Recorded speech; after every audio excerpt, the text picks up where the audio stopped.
네, 안녕하세요. 여러분들의 구독과 좋아요로 이 채널이 유지되고 있습니다. 네, 영상 속도는 1.5배를 추천드리고요. 항상 구독자님, 멤버십 회원님들에게 감사하다고 말씀을 드리면서 이번 내용 하반기 코인건설 유예 관련된 국민청원 소신 발언 그리고 정치적 색깔 전혀 없이 아주 중립적이고 객관적이고 팩트 내용 기반으로 설명을 드리는 시간으로 한번 준비를 해봤습니다. 같이 한번 보도록 하시죠.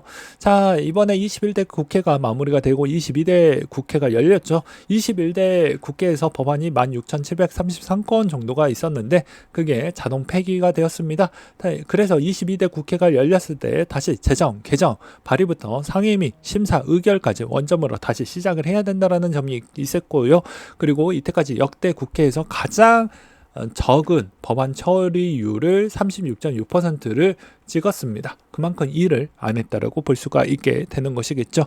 그리고 우리가 정말 요구하고 정말 필요했던 코인과세 유예에 관한 청구 부분도 4월 11일 날 52,000명이 너무 소중하게 참여를 해 주셨는데도 불구하고도 이게 통과가 되지 못했다라는 건 정말 안타깝다라고 볼 수가 있게 되겠습니다. 코인에 관련된 내용이 정말 과세 유예를 해야 된다라는 이유는 뒤에 가서 한 번 더 설명을 드리도록 하겠는데 무분별한 혼돈과 논란거리가 꽤 많이 있을 것으로 보여지다 보니까 아무래도 행정비용, 소송 이런 게 빈번할 것으로 보여지니 좀 더 미뤄서 제대로 제도를 좀 정비를 한 다음에 제대로 좀 하자라는 차원으로 이번에 준비를 했다라고 보시면 될 것 같습니다. 그래서 왜 이렇게 너는 좀 이렇게 보는 이유가 무엇이냐라고 이제 물어보실 수가 있을 것 같은데요. 자, 국회의원은 10년 전에 전세 사기와 요즘 티몬 사태가 가장 크죠. 전세 사기 이슈가 10년, 15년 전에도 있었어요. 근데 그걸 차일피일 미루다가 지금 어떠한 상황이 있었습니까? 21년도 때부터 22년도 때까지 지나고 나서 피해 규모가 1조 8,500억 원까지 나왔습니다. 전세 사기 피해 규모가 역대급까지 터져주었죠. 그러면서 빌라왕이 나왔습니다. 그리고 빌라왕 사태만 지금 주목이 되어져 있는데 진짜 범인은 숨은 범인은 국회의원이 있는 것이죠. 왜냐하면 그때 당시 법안만 통과가 되었더라면 이렇게 몇 조 단위에 따른 손해는 없었을 거라고 저는 생각을 하고 있습니다. 마찬가지입니다. 팀원 사태에서도 제때 법안만 통과되었다고 하면 이런 문제가 되어지지 않았겠죠. 자, 여기에서도 보시다시피 한국통신판매사업자협회장이 직접 이야기를 했습니다. 국회에 여러 번 회의도 했다. 발표도 여러 가지 했다. 그럼에도 합의사항이 안 돼서 사라져버렸다. 그리고 난 뒤에 전자상거래법상 관련 법안 폐기로 인해서 피해가 이렇게까지 커졌는데 이번에 청문회 때 라이브로 제대로 보셨던 분들은 그리고 제 블로그에서도 한 번 더 언급을 하기도 했었지만 질을 하셨던 국회의원 분도 당황했습니다. 자기 잘못이라는 걸 알고 있기 때문이죠. 금융위원장이 한 번 더 이야기를 했거든요. 그때 당시에만 정말로 통과가 되었다고 하면 아무래도 이렇게까지 문제가 커지지 않았다. 근데 국회의원이 뭐라고 이야기했냐면 그거 100% 수용을 하더라도 피해 부분은 피해갈 수는 없었다. 그래도 1,000억, 2,000억 원 정도는 피해가 있었을 것으로 보여진다. 그게 중요하지 않지 않냐. 이렇게 미꾸라지식으로 빠져나간다는 겁니다. 네. 자기네들 잘못은 전혀 없다라고 이야기하는 게 국회의원이라는 걸 여러분들은 명심해야 됩니다. 이렇게까지 국민을 위한다라고 하고 국민의 민생 법안을 이렇게까지 짓밟아 버리면서 자기에 있는 이득만 챙겨가는 국회의원이라는 걸 여러분들은 명심해야 될 것 같습니다. 그리고 또 여기서 알 수 있는 건 이렇게 국민적 피해가 커져가고 있는 실정에도 불구하고도 그리고 국민이 이렇게 가난해지는 이유도 다 국회의원입니다. 왜 그러냐? 자, 사기꾼은 요리조리 피해가지고 사기를 치는 부분이 있습니다. 그러면 국회의원이 그 어려운 부분일지라도 어떻게 해서는 열심히 국정에서 일을 잘 해가지고 결과물을 잘 도출해야 되겠죠. 그리고 이렇게 또 핑계를 댈 부분이 있을 겁니다. 아니 정부에서 통과를 안 해줘서 그런 거 아니냐라고 뭐 이렇게 물어보실 수 있을 것 같은데, 아니 쉬운 일이었으면 국회의원을 뽑아주진 않았겠죠. 그 어려운 일을 잘 타협하고 협상을 잘해서 결과물을 잘 도출을 하라는 것이지, 방치하고 내버려 두는 게 바람직할 것 같습니까? 그건 아니라는 것입니다. 그래서 국민이 지금까지 지갑이 가난해졌던 이유는 이렇게 범죄자들이 많이 생겼기 때문에, 국회의원도 그런 법안을 만들지 않았기 때문에 이렇게까지 사이즈가 커진 배경이 있다. 그래서 더욱더 팀원의 셀러분들이나 이런 쪽이 얼마나 지금 고생을 많이 하고 계십니까? 예, 그렇게 되면서 한순간에 거지가 되었죠. 예, 전세 부분도 사기 한번 당해서 한순간에 거지가 되었습니다. 그래 놓고 지원금을 뿌려봐야 우리 삶이 나아지냐라는 것이죠. 본질적인 부분을 놓치고 있다라는 겁니다. 보조금 살펴해봐요. 뭔 의미가 있습니까? 이렇게 사기 한번 당하면 끝은 완전히 그냥 가루가 되어버리는데 말이죠. 그러니까 마찬가지로 우리는 우리에 있는 권리를 챙길 필요성이 있다라는 겁니다. 남이 챙겨주지 않아요. 예, 우리에 있는 몫은 우리가 챙겨야 되는 겁니다. 피해도 우리 몫이기 때문에 이번 청원 부분 이제 고작 1%이긴 하지만 저번에 화력처럼 5만 명 충분히 마음 먹고 하면 가능하다라고 생각을 합니다. 나는 굳이 안 해도 돼 라고 생각하지 마시고요. 그리고 단 한 번이라도 코인을 거래를 해보셨던 분이나 접속을 해보셨던 분들은 꼭 한 번이라도 제발 부탁드리겠습니다. 그리고 많은 사람들에게 알려주시길 바라겠습니다. 뭐 유튜버든 커뮤니티든 간에 말이죠. 그래서 이 내용을 보시게 되면, 자, 조세 가이드라인이 부족해서 핵심만 얘기하면 조세 행정의 높은 사회적 소송 행정 비용이 증가한다라는 이야기를 적어놨죠. 그 이유가 무엇이냐면, 짧게 이야기하면 납세 신고 증명을 다 해야 되는데, 젊은 층들은 좀 어느 정도는 할 수는 있겠죠. 복잡하더라도.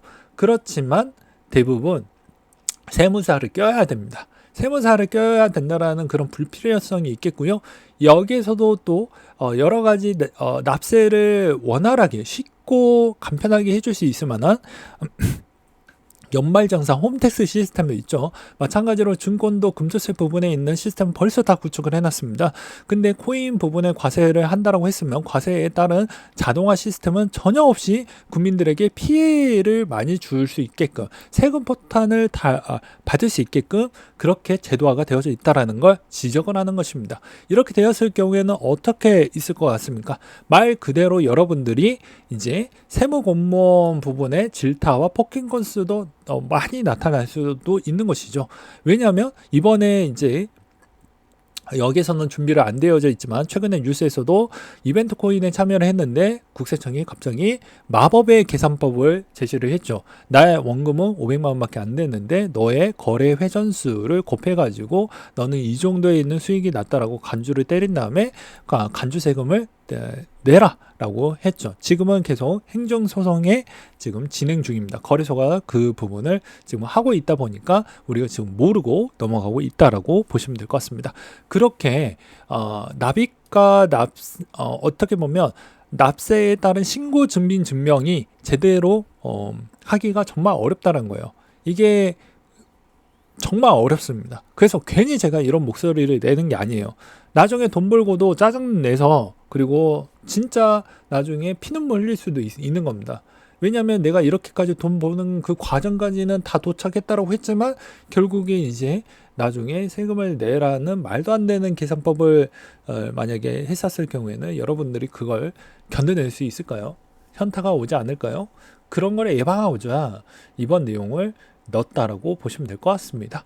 그리고 또 추가적인 내용은 유권 해석, 아까 이야기했던 유권 해석 부분으로 인해서 성실 납세자도 세금을 낼 수 있다라는 측면이 매우 커지고, 그걸로 인해서 분쟁 소송 이런 게 많이 생길 것으로 보입니다. 그리고 또 하나는, 자, 거래소는 거래소 입장밖에 내어주고 있지 않는데요. 이번에도 보게 되면 가상자산 이용자 법률안 내용을 보게 되면 어떻습니까?